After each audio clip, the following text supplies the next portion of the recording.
आज Doubtnut app download करें। Doubtnut पर अपने सभी गणित, रसायन विज्ञान, भौतिक विज्ञान और जीव विज्ञान के डाउट्स का करो सफाया। बस प्रश्न की फोटो खींचो, एक ही प्रश्न को क्रॉप करो और तुरंत वीडियो सोल्यूशन पाओ। अभी डाउनलोड करें।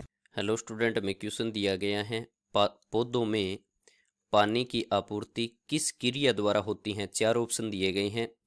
ऑप्शन संख्या ए में दिया है अंतःशोषण, बी में दिया है परासरण, सी में दिया है बिंदुस्त्राव और डी में दिया है सहसंजन। इसका आंसर देखें।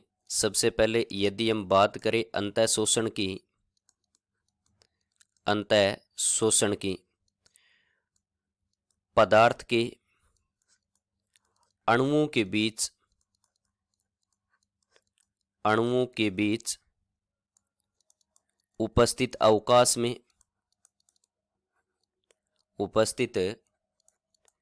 अवकाश में जल के अणुओं का प्रवेश करना क्या कहलाता है? करना अंतःशोषण कहलाता है। तो अंतःशोषण की प्रक्रिया के द्वारा भी पादपों के अंदर जल प्रवेश करता है। यानी बीज का जो अंकुरण होता है वह किस प्रक्रिया के द्वारा होता है? अंतःशोषण के द्वारा। अब यदि हम बात करें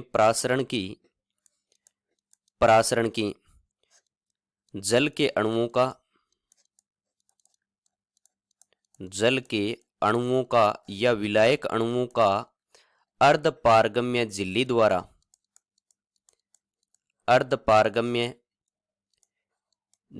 द्वारा गमन परासरण कहलाता है। परासरण कहलाता है। और परासरण की प्रक्रिया के द्वारा ही क्या होता है? परासरण दाब उत्पन्न होता है और परासरण दाब से रसारोहण की प्रक्रिया संपन्न होती है। अर्थात आप कह सकते हो कि पादप के अंदर जो जल की जो आपूर्ति होती है वह परासरण द्वारा भी होती है। ऑप्शन संख्या सी दिया है बिंदुस्त्राव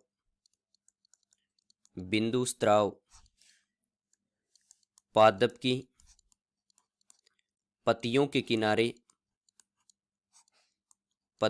किनारे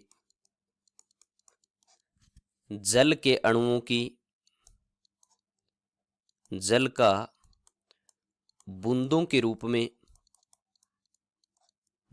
रूप में उपस्थित होना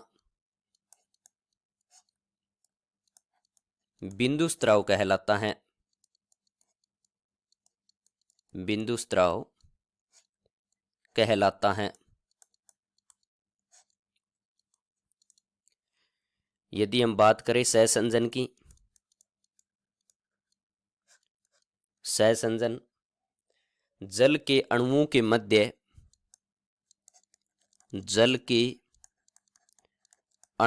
मध्य लगने वाला बल जो होता है वह बल सहसंजन बल कहलाता है। इसी बल के कारण क्या होता है कि पादप के अंदर जल ऊंचाई तक जाता है। पादप की ऊंचाई तक जो जल जाता है वो सहसंजन बल के कारण जाता है। यानी वाष्पोत्सर्जन की प्रक्रिया से जल के अणुओं में सहसंजन बल उत्पन्न होता है। अपने क्वेश्चन का राइट आंसर होगा पौधों में पानी की आपूर्ति परासरण क्रिया द्वारा होती है। अंतःशोषण, बिंदुस्त्रावण और सहसंजन अपने क्वेश्चन का आंसर नहीं है। कक्षा 6 से 12वीं से लेकर नीट, IIT, JEE वो एडवांस के लेवल तक 1 करोड़ से ज्यादा छात्रों का भरोसा। आज ही डाउनलोड करें डाउटनेट ऐप या व्हाट्सएप करें अपने सारे डाउट्स 8400 400 400 पर।